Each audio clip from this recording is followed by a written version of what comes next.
Welcome to Guide Guru. We hope this video helps.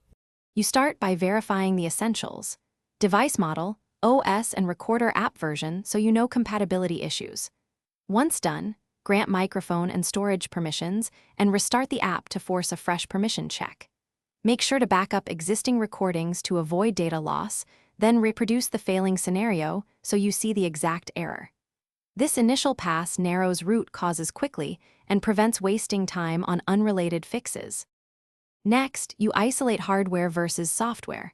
Test the microphone in other apps to confirm physical function, because a hardware issue looks like recording failure.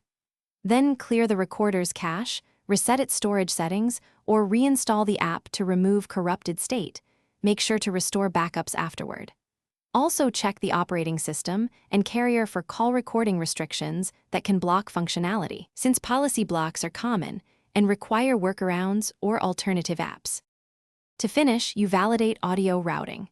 Toggle speaker, Bluetooth, and airplane mode to force the recorder onto the correct mic and stream. If built-in recording still fails, try an external recorder or a call recording bridge app that bypasses platform limits.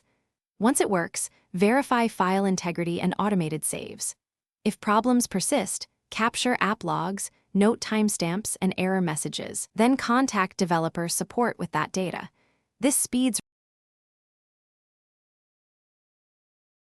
Thanks for watching. Consider subscribing if we helped you today.